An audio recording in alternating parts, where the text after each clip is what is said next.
हिक न हिक ॾींहुं ईअं त थियणो ई हुयो। कंहिं न कंहिं ॾींहुं त अघामणी हुई न। मेरू सालार बेगुनाह आहे।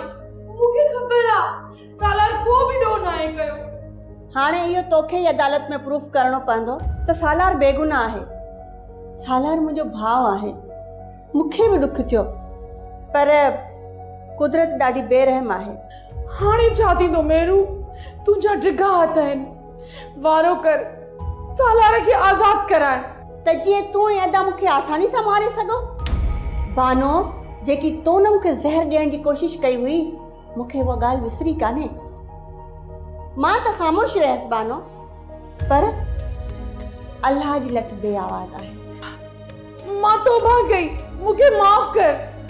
मां तोखे चङी तरह सुञाणा। तूं ख़ामोश रहण वारी नाहीं। सालार मुंहिंजो भाउ आहे, तोड़े के मुंहिंजो दुश्मन आहे। पर पोइ बि मां दिलि सां कोशिश कंदसि त मां खेसि आज़ादु करायां। भेरू तूं वॾी आहीं, वॾी दिलि जी मालिक आहीं।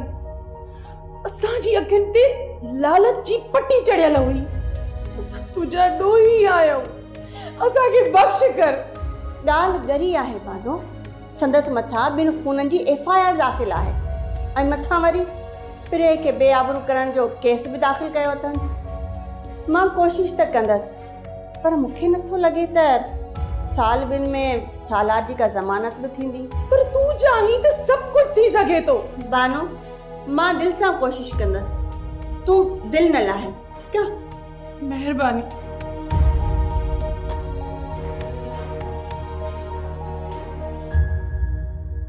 अरे बाबा तजा जे शादी कराई हां ये कम मानू कना मां बता दो कंदो हरियो बजा सफाई छातो आजा बाबा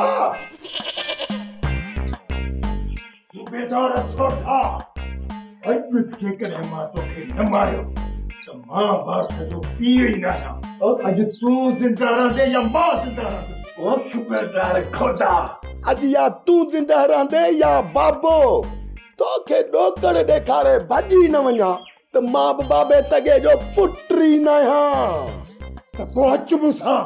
तरस तरस बाबा तरस। अरे छो तरसा बाबा? हथियार त खणो, पुलिस सां था विढ़ण हलूं। पुलिस सां का बंदूक खण का किलाशन खण। अकुल जान का बंदूक किथां आणिया बाबा? बाकी ने कुहाड़ी सां तू पलांद कंदे चमचन जी दुआ सां। सोप सीरियल सिंध जाई तमाम एपिसोड्स ॾिसो हाणे HD क्वालिटीअ में। विजिट करियो असांजो YouTube channel Sindh TV HD drama. Subscribe कयो असांजो official YouTube channel Sindh TV HD drama ऐं वधीक अपडेट लाइ बेल आइकन खे क्लिक करियो।